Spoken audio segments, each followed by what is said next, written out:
And then notice, as touching the law, a Pharisee.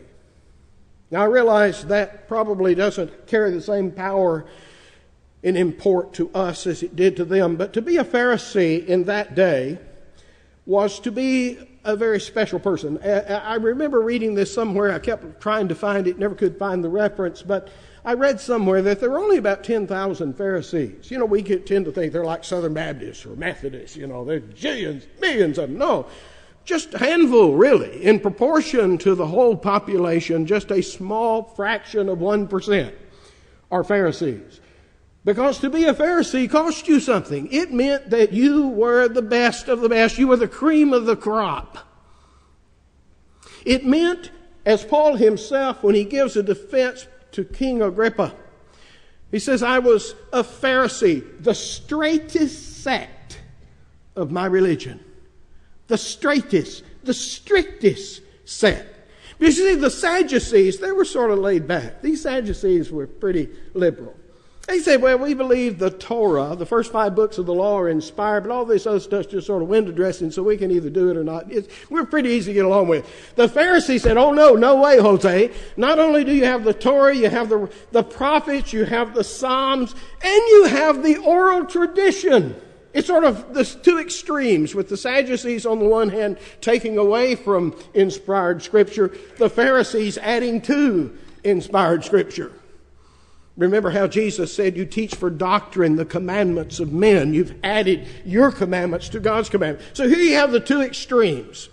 By saying he's a Pharisee, he would mean that I'm a rip-roaring fundamentalist.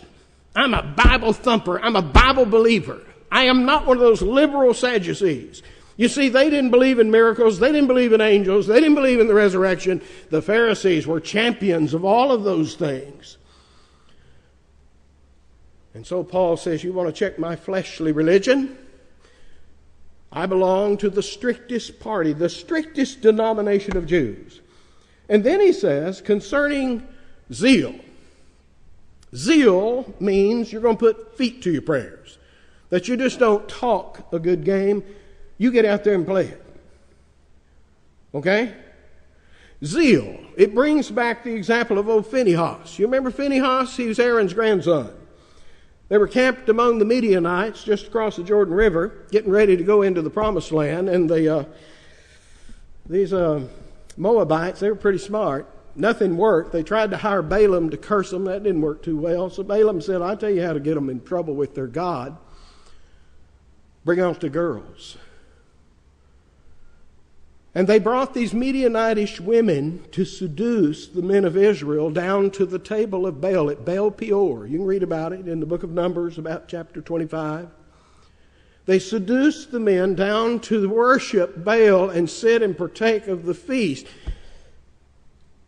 And lo and behold, one of these Israelite men comes back to the camp of Israel leading one of these Midianitish women and go into their tent to, well, you fill in the blank. You know what's coming. Phinehas sees that and gets so enraged that he takes his spear, follows them in that tent, and makes shish kebab out of them, skews them.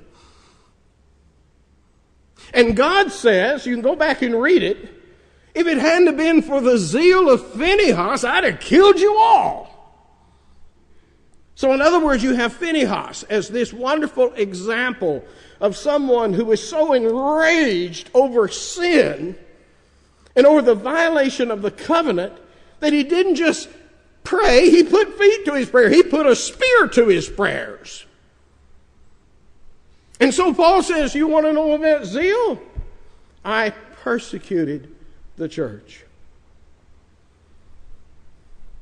I was the Phinehas. When they needed somebody to do the dirty work, and the dirty work is pretty dirty, folks.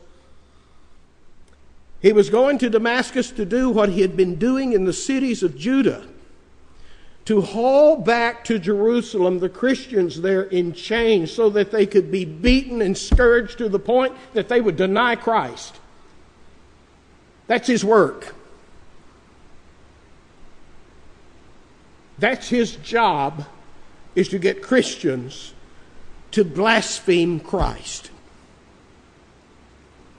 And he was good at it.